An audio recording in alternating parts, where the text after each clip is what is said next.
The broadcast is now starting. All attendees are in listen-only mode.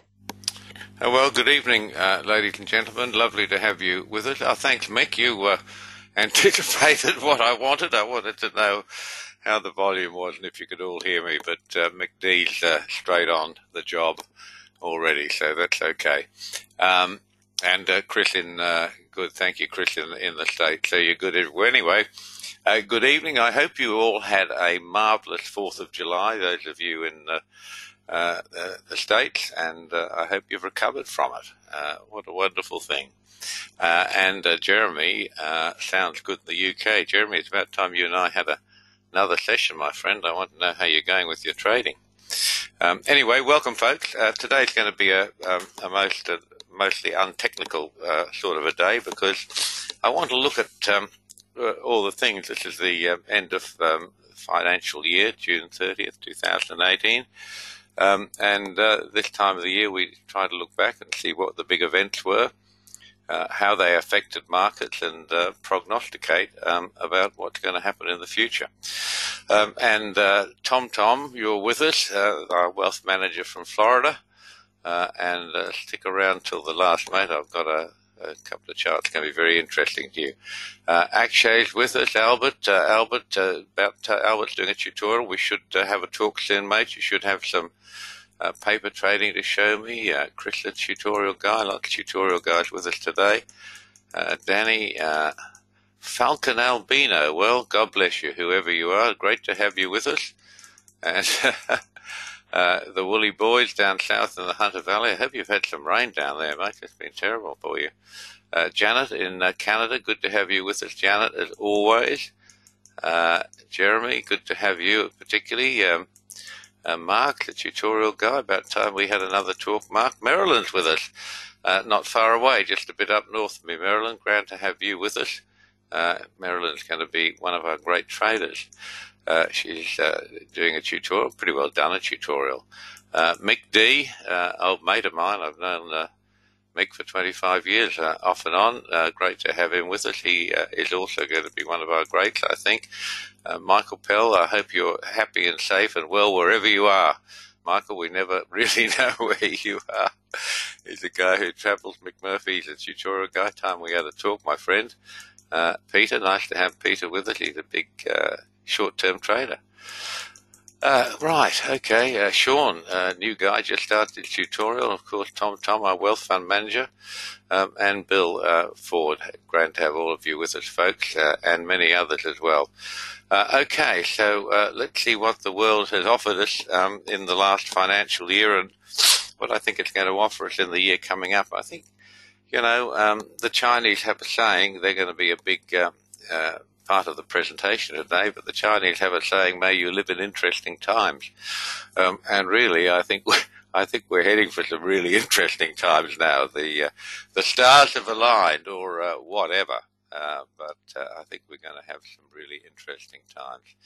Okay, let's get started here. So what were the big things of 2017-18? Well, obviously the Trump administration. I mean, it's a source of endless interest to the US media, in fact, the global media, and it's really just been a non-stop action session, hasn't it? He's interesting position that he's a Republican, who's a Republican president who's probably not a Republican.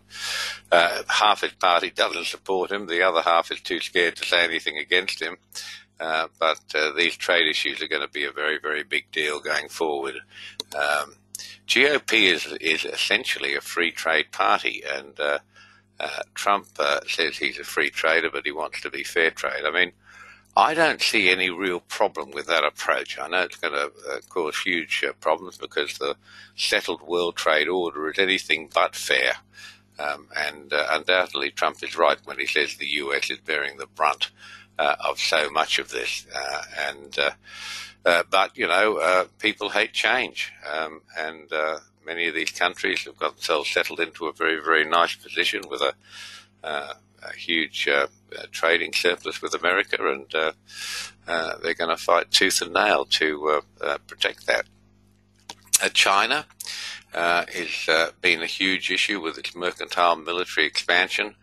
Not a big issue in the States. China's not really on your radar much, I know, but Peter Navarro is right that China is the big threat, not only to the US, but other countries around the world. And we've seen a dual sort of push in China. It's quite extraordinary. The economic growth of China is really the story of this decade. I mean, it's quite sensational. And the money available in China to acquire assets, to fund projects is simply staggering. And of course they obtain that by having unlimited, almost unlimited sources of cheap labour. But they're also very technical. Peter, who's the super short-term trader, says, "Good morning. You'll convert me yet." Peter, I really hope to. I know that you're an expert on short-term trading. I can tell you I've traded everything from 3-tick charts to anything you can possibly imagine. I spent 10 years of my life in New Zealand staying up all night short-term trading. Honestly, I mean, I'm sure you're a better short-term trader than I ever was, but I really have a great argument to tell you that the most money you can make in trading comes from trading daily bars. That gets rid of a whole lot of the stress of trading too, by the way. But in trading, our job is not to be right, as I tell my students. Our job is not to be right. Our job is to make money. Trading daily bars, particularly with Daniel Code time signals, is the most lucrative method of trading I've ever seen, or heard about, or read about. It really is quite extraordinary. So, yes, I'll keep trying to convert you, Peter. But that's not to say there are not a lot of things you could offer to improve any system of trading. Anyway, so China, big issues. Particularly its mercantile expansion. It's managed to obtain seaports in Australia. I mean, I'm pretty well going to abuse every government, so I'll start with the Australians.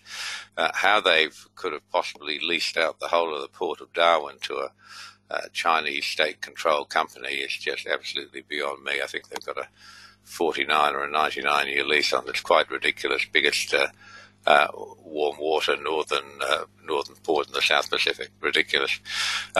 And of course, apart from those sorts of issues, China's got its Belt and Road policy going. It's come out quite publicly and says its aim is to be the dominant mercantile country, and it will be. The reality is it's on its way. It's on its way there now. I know that's hard for Americans to stomach, and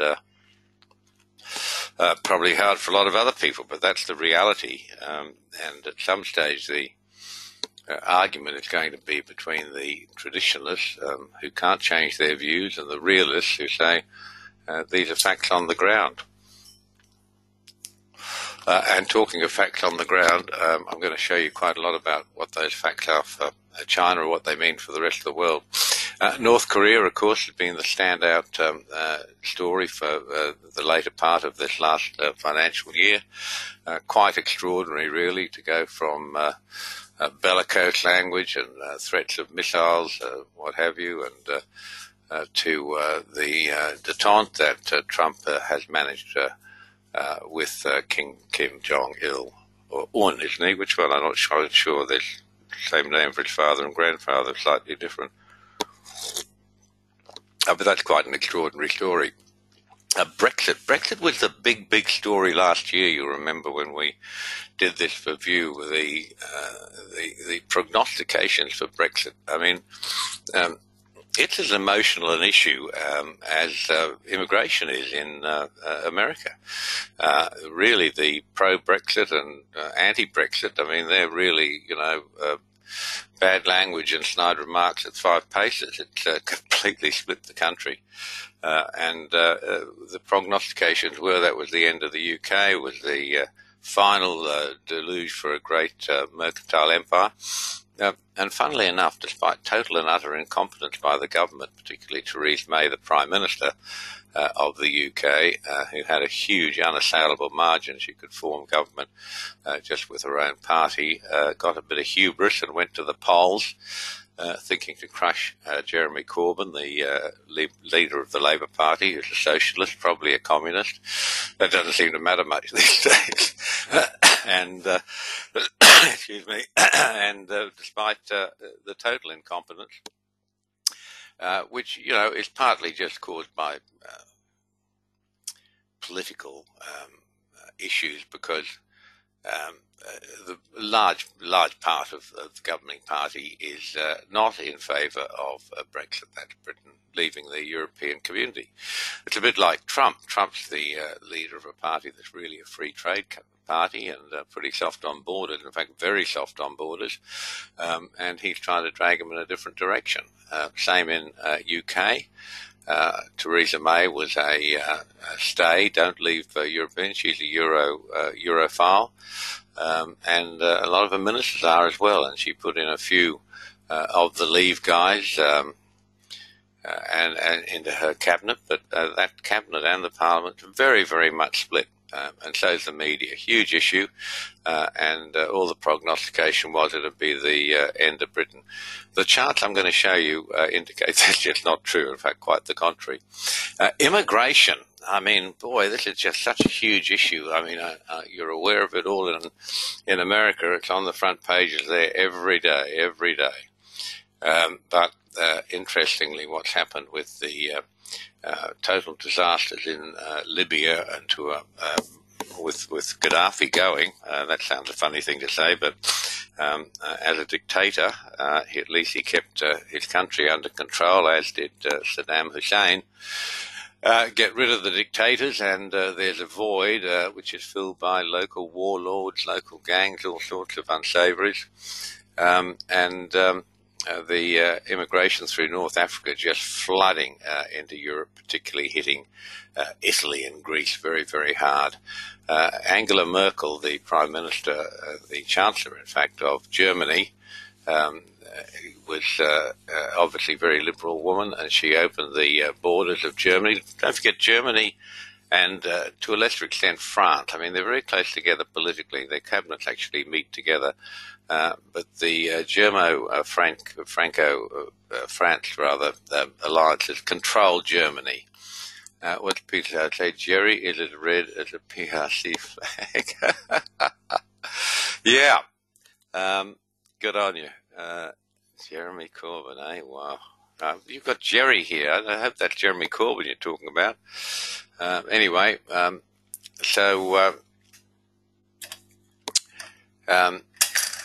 this Angela Merkel said, oh, you open the borders, we'll take as many as you want in Germany, and millions came in, displaced people.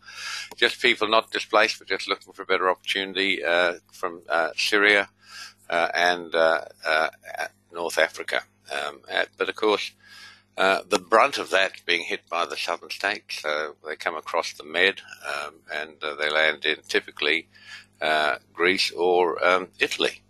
And of course they're helped by these NGOs that seem to have no accountability. They're running quite big, sophisticated ships in the Med. They're scooping up these people who are trying to cross the Med on small boats and large rafts and anything else they can, and they're taking them into Italy and Greece, and to a very, very much lesser extent Spain.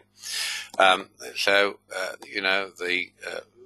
cost of running a small freighter, cruise ship, what have you, is very, very considerable. But Germany and the Netherlands both have these ships out there, and other countries do as well. It's quite weird. Anyway, so we've had this massive influx of people who are unlikely to have any cultural assimilation with North or South Europe. And we've had a fair bit of terrorism, Muslim conflict, not only at the armed level, but at the social level as well. In Sweden, the social harassment of women by these young Muslim men who have a totally different upbringing, a totally different set of values to a Northern European, has become quite extreme. So that's been a huge issue. Merkel is still an open borders person. Some of the other states, Austria in particular, part of Germany, and the states just north of Italy, and now Italy, which has got a new government that was elected on the basis that it was going to stop this uncontrolled immigration. They're real flashpoints in Europe at the moment. The carnage in the Med with these people trying to cross and desperate to cross, and the people smugglers who are supporting them, it's a huge business, as it was when they were overrunning Australia 5 years ago. The number of deaths is tragic, and children, women drowning, all sorts of problems. It's dreadful. But you want to watch this stuff, because otherwise you finish up with the sort of multiculturalism that we have in Australia now. This is a topic that is not discussed much. Australia has per capita the highest rate of immigration in the world. And it's essentially has been a white Anglo-Saxon Protestant country. The vast majority, or a very significant part of this immigration intake, is people, same thing, they're North Africans, they're very, very unlike to assimilate. We're seeing problems with Sudanese gangs down in Melbourne, quite horrific, these problems. Why any bureaucrat would think that this was a great idea to bring these people into this country, it's completely beyond me. But all of these parts of government are completely beyond everyone. We've had poll after poll that shows something around 83% of Australians want to reduce our immigration intake, but neither party will ever debate that. It's seen as an act of faith, and I mean, it's so incredibly short-sighted. We have just hordes and hordes of people coming to this country who can't speak a word of English. You'd have thought that would have been part of the criteria. We have unhappy things to see with elderly people who've been in the country for 20 years who still can't speak a word of English. And, you know, that comes to the issue of how can they assimilate into a community. And the answer is, of course, with multiculturalism, they don't assimilate. And the history of multiculturalism in Australia started many decades ago. And one of the big influxes started off with Greece. They settled in. They all seemed to be wonderful migrants. Most of them are very, very successful people. Then Malcolm Fraser and John Howard had a soft heart towards people in Lebanon during the civil war there with Syria and the other wars. We had almost unlimited Lebanese immigration, and that's cut both ways. Some of those people are hugely successful citizens, create work, create jobs, all the positives you like. And then, of course, we have the other side of that we have a significant number of gangs that have grown out of these young men who've come into this country. After them, it was the Vietnamese, and the government decided they'd fund a Vietnamese temple out of Cabramatta, and of course all the Vietnamese migrants who came to Australia, they wanted to be where there was some family, some friends. A lot of the social life works around the religious centres, same as the Jewish people want to live reasonably close to their synagogues, because for strict Jews you can't drive a car on the Sabbath, so they need to be within walking distance of their synagogues. The same things happen in those western suburbs of Sydney. Done very well, the Vietnamese, apart from being involved in some of the outliers. In the drugs business. But it just created an unparalleled boom in housing, as Peter says, because immigration per se is a plus, it's a positive for gross domestic product. That's the government's argument why it keeps doing it. And, you know, in the shorter term to government, a generation, It's probably right. The next generation, they're all raised as Aussie kids, and they're great citizens, the vast majority of them. But you look at that one generation gap to get them up to some degree of assimilation, and it's terrible. You go to Sydney, you get a taxi cab, you're lucky you can find someone who can speak English. It's been a real problem, and it's been kept very much under wraps. Australians are very tolerant, laid-back people, as long as they're getting their weekends off and their beer and steak, they're happy. There's no great angst about it, but it's a problem that's really rearing its head in Europe, and it's going to be a big issue in the next year. I've got the shootings in Vegas and Texas here as important events. If you have to think about it, or you just Google the big events of 1718, they're nearly all social issues. Shootings in Vegas and Texas, of course, they're world headlines, and then we had Harvey and the Me Too sisterhood. And American media, I hope I don't offend anyone by saying this, has really degenerated to the state that I read 5 US papers a day, either on their website, digital version. There is no news. The news is social. You've all heard me talk about, war versus social. War is the business of making a living and the business of trading. Everything else is social.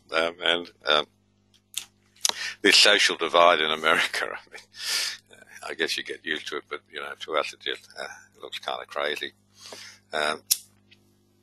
Anyway, lots of hate at both sides, enough to go around for everybody. This is China, and I'll wait till this chart has changed for you, because this is one of the things Peter Navarro has been going on about, and this is actually China and the 9-dash line. And you can see these dashes on this chart. It started off as the 11-dash line, and the other dashes enclosed the Gulf of Hanoi, which was Mao felt generous, so he took 2 of those off to give it back to Vietnam in brotherly solidarity, I guess. But basically, this 9-dash line is China's historic claim to the oceans and everything that's in the ocean. Unlike other countries, they don't just say we have some land masses there and we reserve our territorial rights to 12 miles out and some economic rights. They say that everything in this, within these 9 dashes, which is the South China Sea, is ours. Historically has always been ours, and there's been this extraordinary development that all happened during Obama's presidency, that these islands are really very, very small. Some of them are no more than shoals. And China, in 5 years, up to about 2017, has taken the strategic ones, swarmed them with literally dozens and dozens of dredges, support vessels, everything else, built them up into islands and militarized them. They have a jet-capable, most of them now have jet-capable landing strips on them. They have radar, they have defensive weapons, missiles, etc., provision for permanent army troops to be there. And this has happened at the same time as you've had this huge growth in the Chinese military, particularly in the Navy, where they have one aircraft carrier. It's an ex-Russian aircraft carrier that was never completed. They've got that up and working as they're training their sailors to get in touch with get up to date with the land, sea, and the air, sea protocols. And they're building at least one more giant aircraft carrier with a plan to build another 4. So they've also built up their number of support vessels, and they've become a significant military force. You can see from these dashes on this chart that they completely overrule any possible claims by other countries. They're genuine claims by Vietnam, Brunei, Malaysia, Philippines, and a half a dozen others to parts of the area of the South China Sea, which of course it's a most important trafficking port for mercantile trade. There's something in excess of $5 trillion a year goes right through that South China Sea. But apart from that, this area is hugely rich with undersea minerals, oil included. So this has been pretty much a fait accompli by China, and the head of the US Navy came out with a statement about 2 months ago saying effectively China controls all of this area now for all purposes other than outright war with the US. And, I mean, what's the answer? First of all, you can say, of course, this affects Australia greatly. But you can say, well, Obama was asleep on his watch and he let all this stuff happen. The other question that I guess, in fairness, you've got to consider is, well, what could he really have done about it? Short of open confrontation with China, how do you stop a near superpower that has the resources and the determination to develop its and preserve its what it considers its historic rights? I mean, this 9-dash line in the South China Sea appears on Chinese passports. That's how important it is to them. And together with the issue of Taiwan, which is still on a slow bubble, these are huge issues, and they're just going to get further and further away from the established situation. They're moving more and more in China's direction quite markedly. Okay, let's have a look here. We should have another chart by now.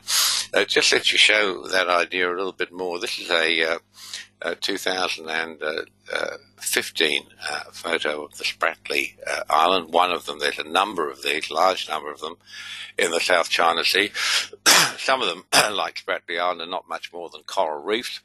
And all the little things you see on there, they're boats, they're dredges, just sucking out the sand and building up an artificial island. And you can see there's many of them. The resources that China's thrown at this program are quite extraordinary. In fact, there was a Spratly there, and this is what it's like now. Got a fully established naval air station, jet-capable runways, radars, housing support, naval base.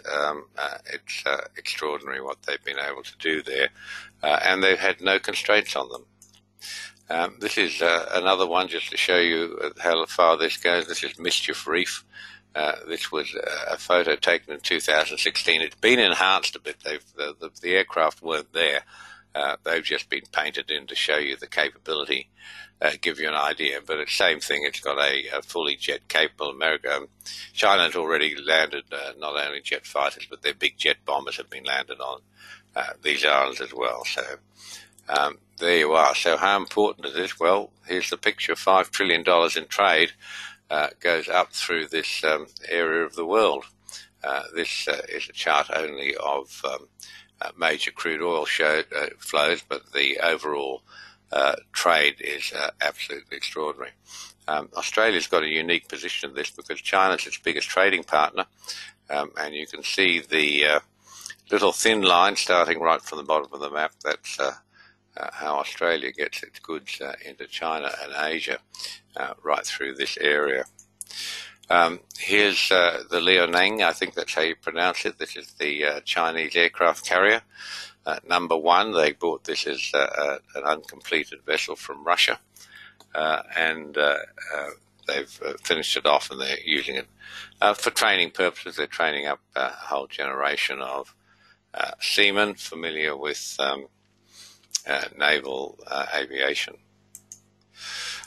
So what do the markets think of all that? It was a pretty dramatic year in some of those issues.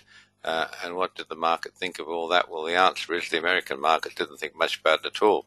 The only thing that really excited the American markets during the last financial year was Trump.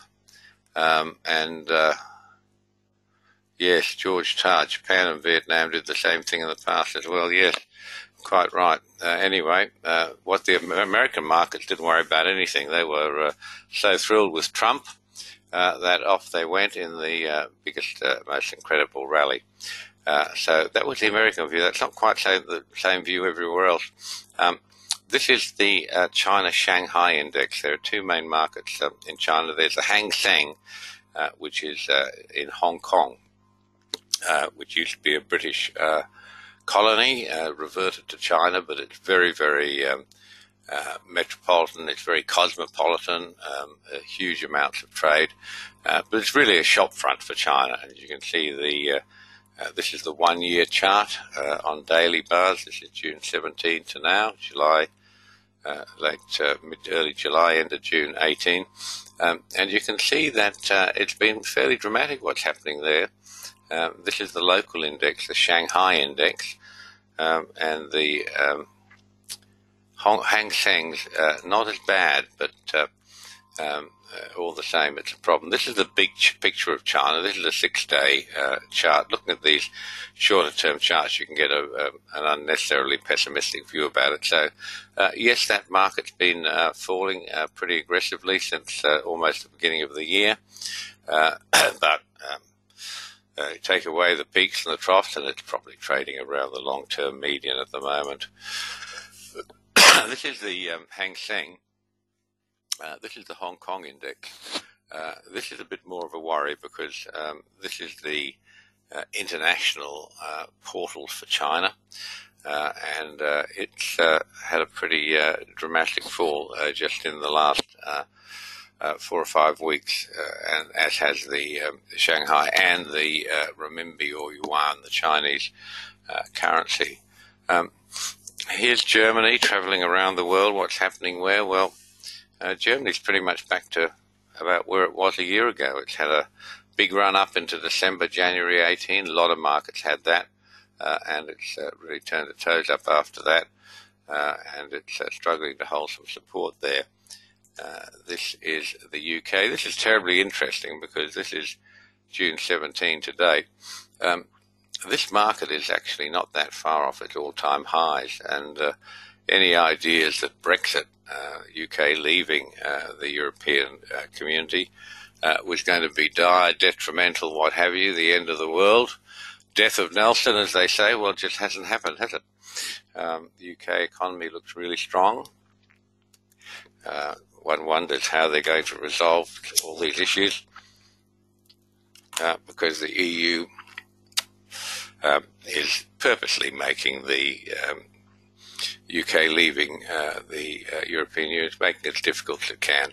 And to some extent you can understand that. This is the big picture of the UK. This is a 6-day chart, which, we need to, we spend so much of our time looking at small term charts, trading charts. Have a look at the big picture now and again. This is a 6-day chart. This goes back to September 2009. You can see that Brexit hasn't phased the UK market at all. This is the FTSE.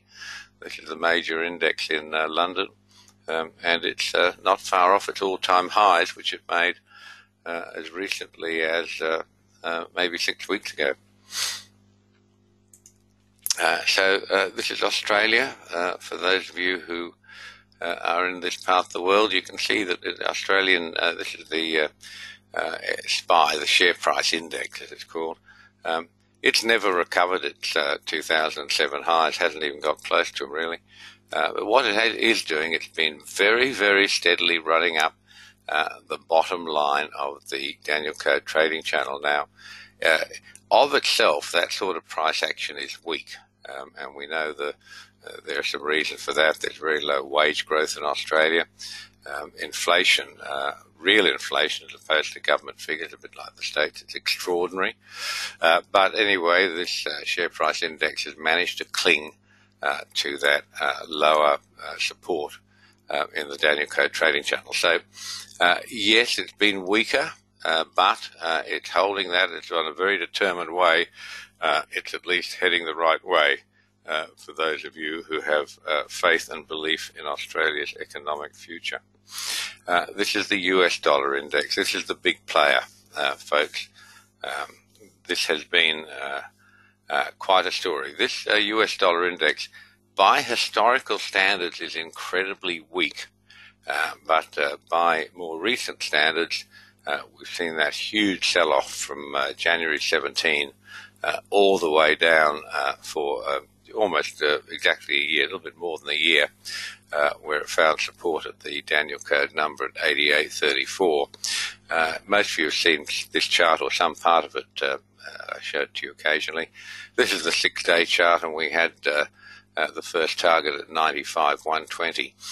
The next number up, if this market continues to improve, 95.98, is very, very significant. That's the 50% retracement of the whole sell-off in 2017.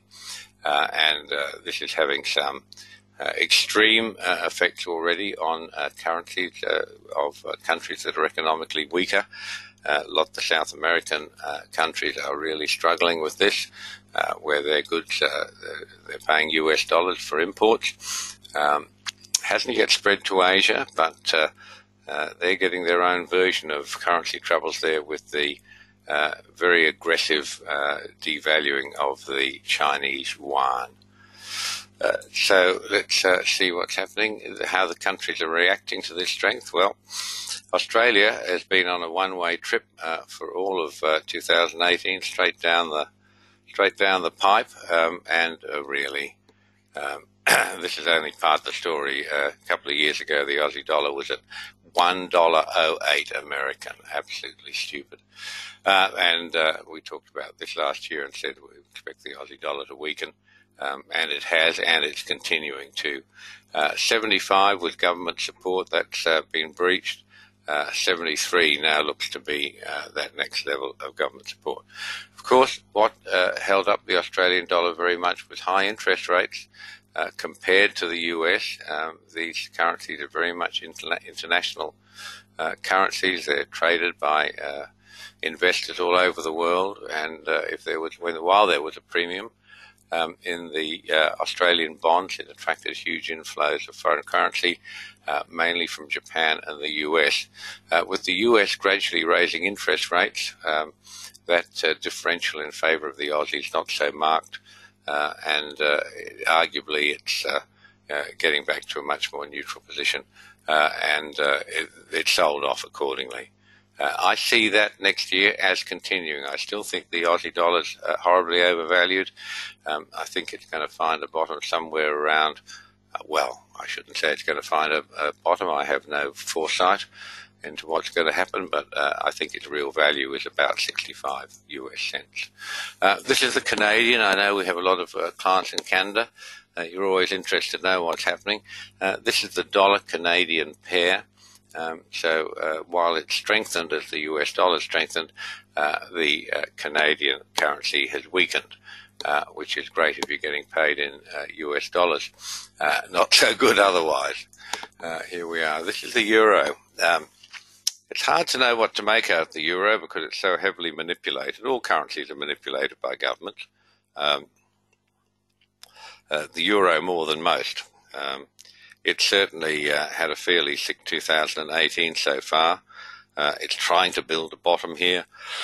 It's about midway between its major trading range from 2017 up at the highs of 2018. It's neither one thing or the other. It's got enough problems to worry about. The immediate flashpoints, of course, are these immigration issues in Greece and Italy. Longer term, they seem to have resigned themselves to the fact that from a mercantile point of view, the European Union's pretty much been set up for the benefit of Germany, which certainly wasn't the intention. The original intention of the EU was to contain Germany and make sure there was never another one of those World War I or II episodes. That was the real underlying thought about the European Union, to constrain Germany. In fact, the euro currency is far too strong for all of the southern countries and much too weak for Germany. And the surpluses that Germany's building up by selling the vast majority of its product to its EU partners is extraordinary, and something that that's what Trump's been trying to get around to saying, but he's got so many things he's trying to say, it hasn't always become that clear that Germany and China are the two countries that have benefited most from American expense. One of the issues I think you're going to see in the coming year is agricultural prices in grains, particularly corn and soybeans. These are feedstocks, largely. They have huge demand all over the world. China in particular is the biggest buyer of American soybeans. And those of you who have the pleasure and joy of driving out through the Midwest, you just see these fields that go forever. And a whole lot of those fields are actually growing soybeans. It's quite impressive. But that, of course, is politically very sensitive. That's Trump country. This is corn. It's had a sterling rally since the last contract rollover, but I don't think that's going to hold. And you can see it punched out fairly serious lows in the middle of June, and it's probably headed back there again. This is an issue because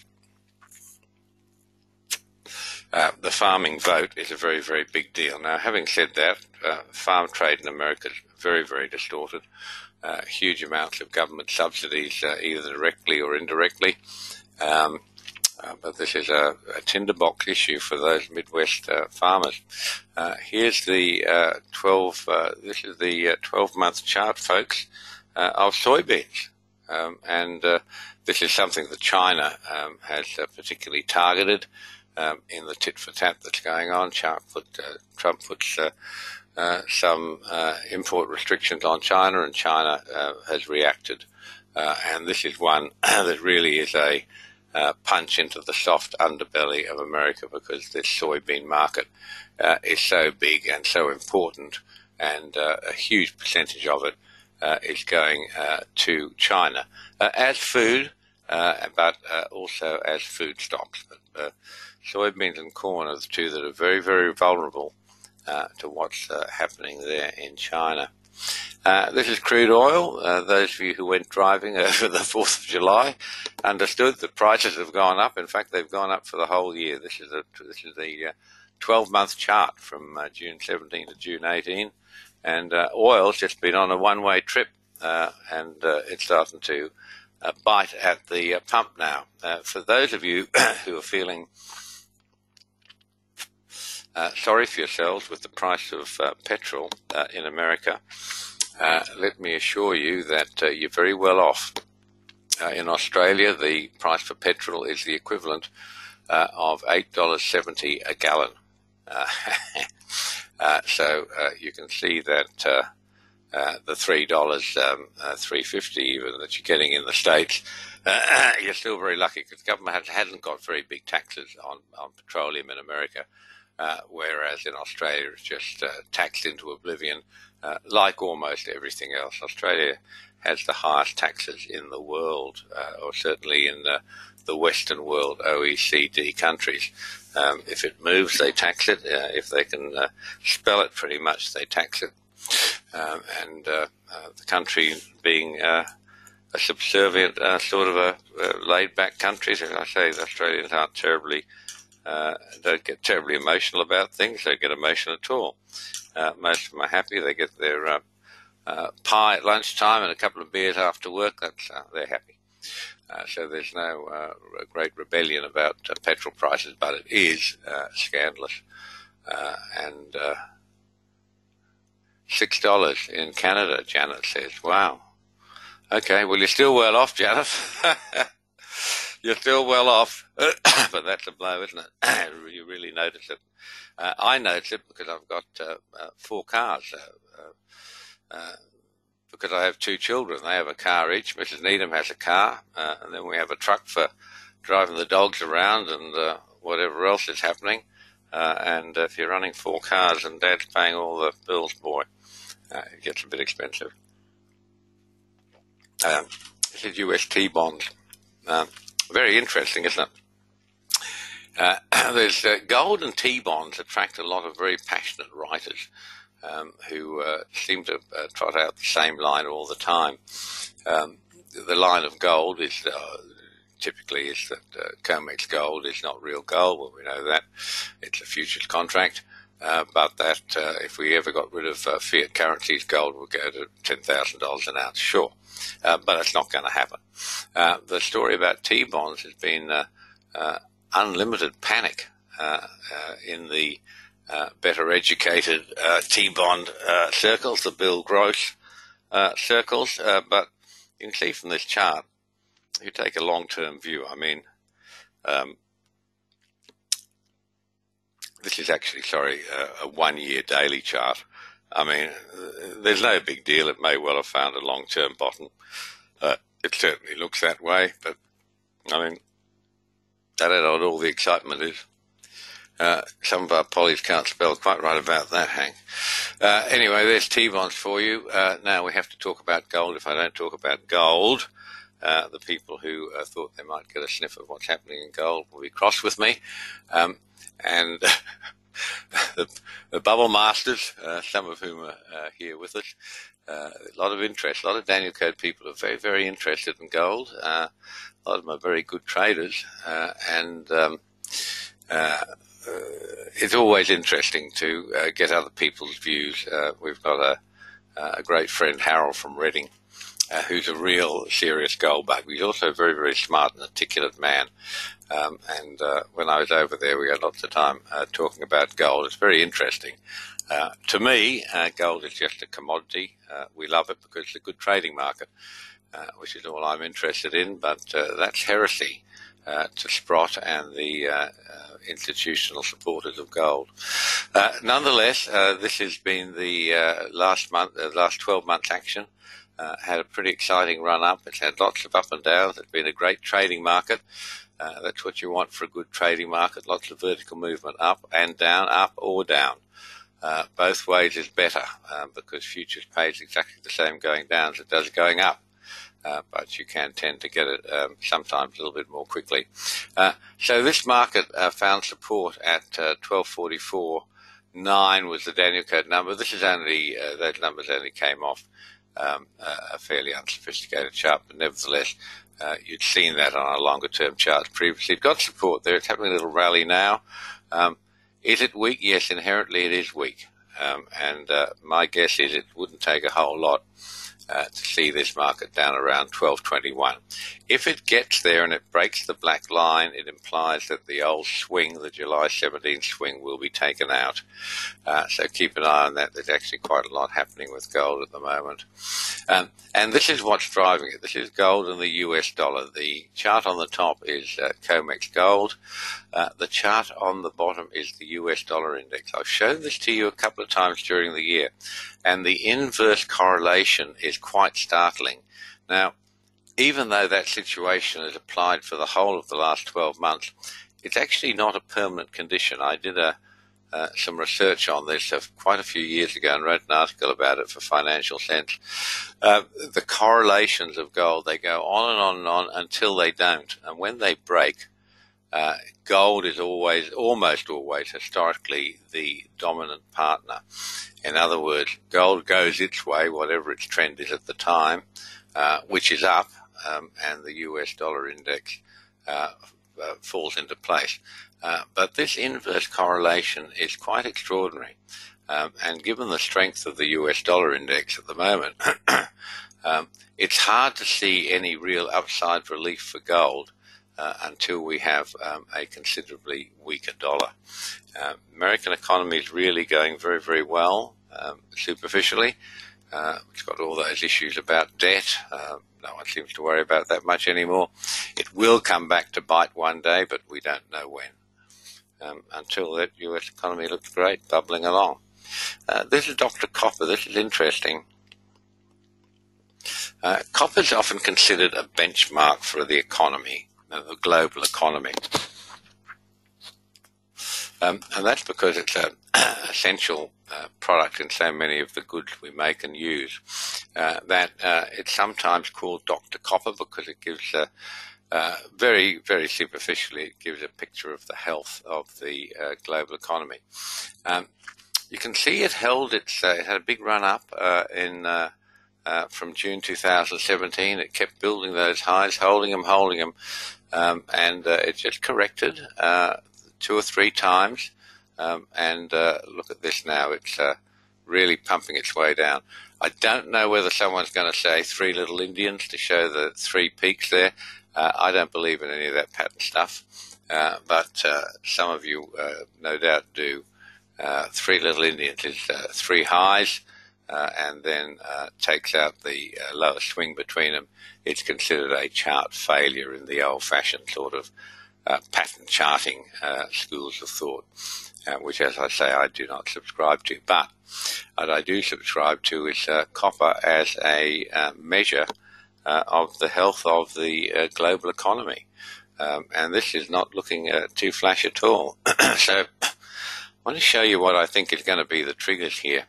I think we got some really, really interesting times in front of us, maybe quicker than we think.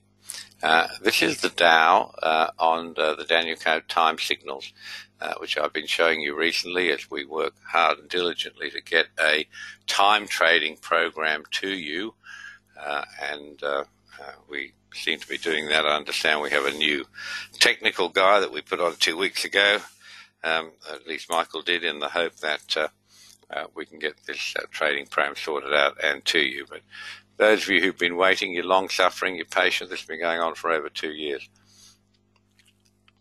Nonetheless, the interesting thing here is the last rally at the end of June was caught exactly on the close, exactly almost to the tick, by the Daniel Code 62.5% retracement. Now, that's not a number that you even find on the Daniel Code retracement tool unless you open it and look at it. It's what we call an alternate. The normal number around there that will stop markets is 59.3. When it goes to 62.5, it's a sign that the market makers are confused. They don't know where to park it, so they try to park it at a fib number, 61.8. That's because they've been taught that fib numbers are important, whereas those of you who listen to me know that fib numbers are actually about the multiplication and the breeding habits of rabbits. And that's true. And it's very interesting, but I was really worried when I saw the Dow topping out at 62.5 instead of where it normally does, if it's going to put a top in there. So that, to me, is a pretty artificial top. It's the market not having any great conviction about what it's doing and trying to park the market at a known number. So there's weakness in the Dow, and let's see what that leads to. This is the real keynote to what's happening now. All of the strength in the Dow is coming from the NASDAQ, the FANGs, and others.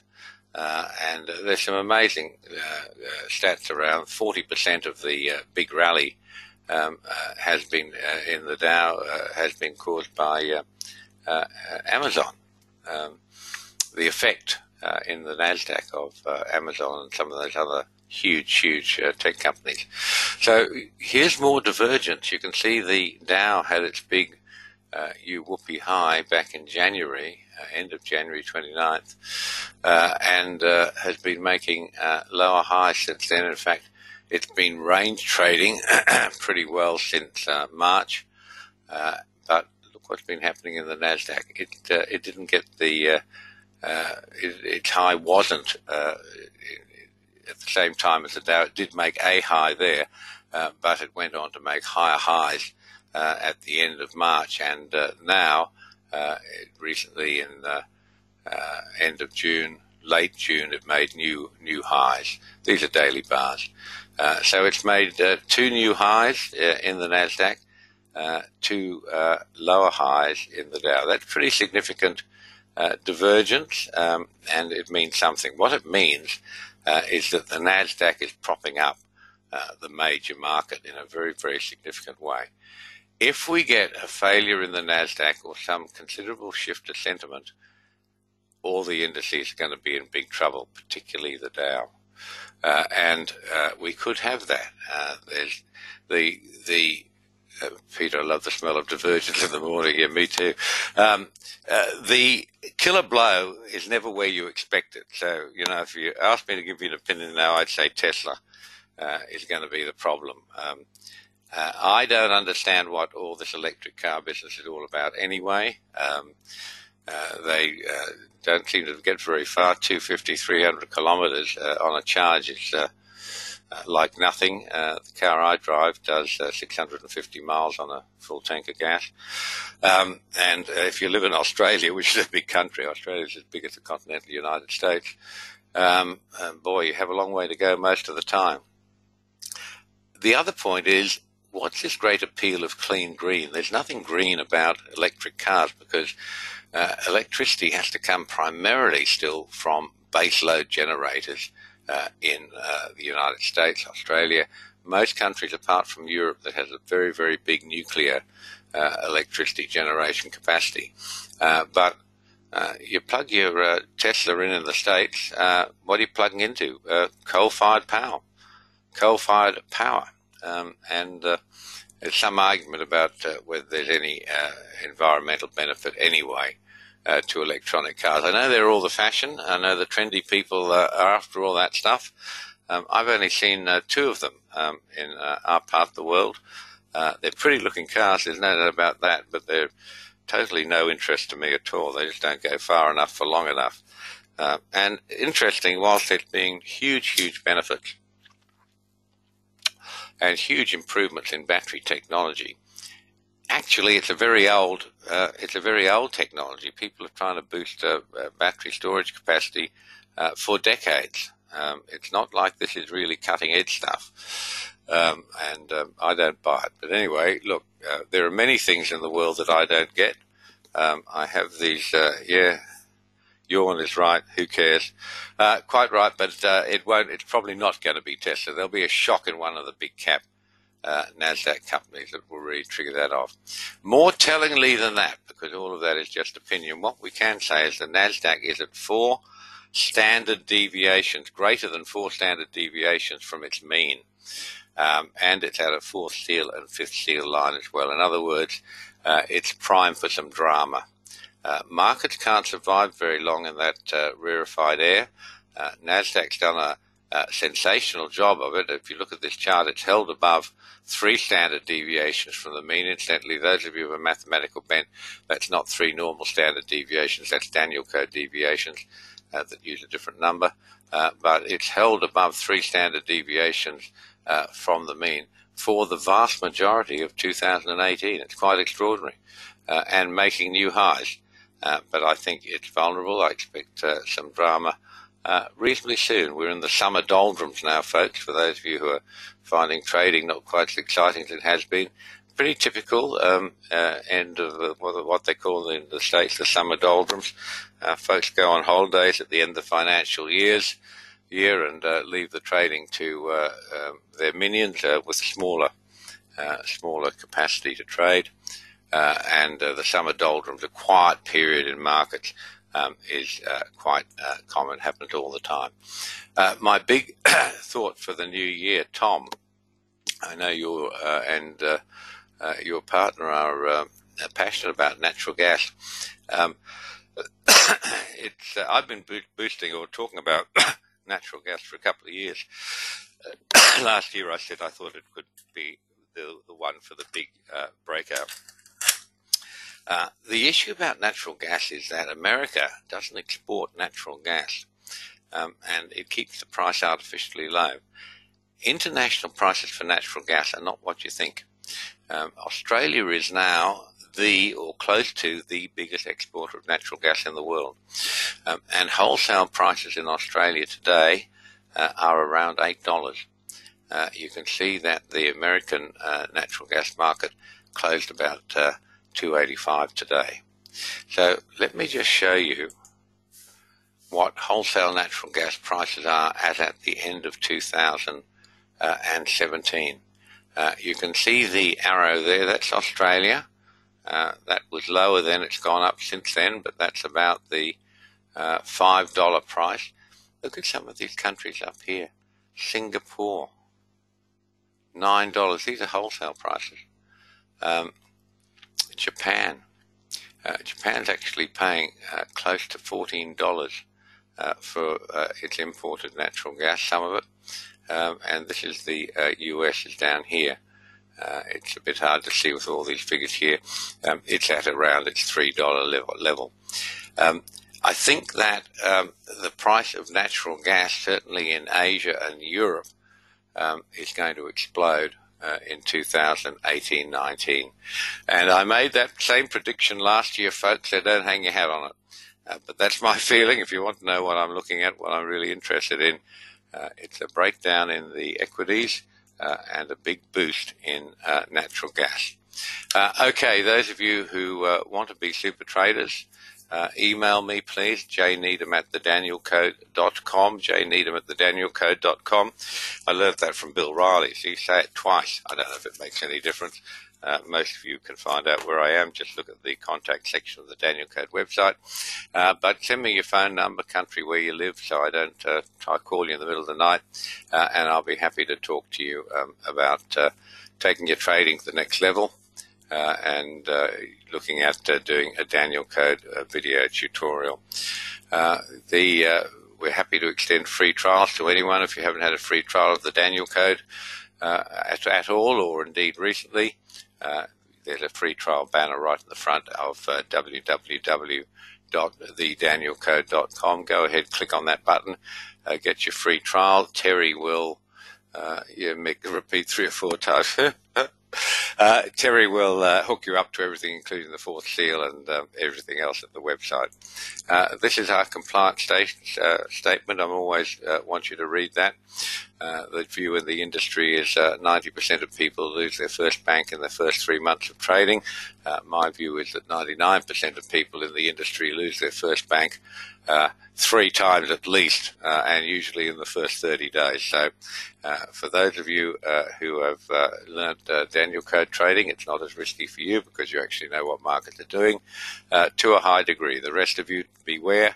Markets are dangerous, particularly if you don't know how to trade properly. So that's about it for today, folks. Thank you. That's been really enjoyable for me to be able to talk to you about all the things that have happened and what might happen next year. And I'm looking forward to it. So the things to look out for: breakdown in equities, look at the NASDAQ in particular, and looking for a seriously big rally in natural gas. Those of you who are with us today, look, I really thank you. I know a lot of you have had travel, and Brian Baird joined us. Hello, mate. Up at Weewar. Hope it's raining. A lot of you have had celebrations for Independence Day, 4th of July. A lot of you have had travel obligations. Great to have such a big turn up with us. Wonderful to have you, and thank you very much for being with us, and all the best to you too, Peter. Folks, I look forward to talking to you again at our next webinar, either in 2 or 3 weeks' time. All the best. Bye-bye.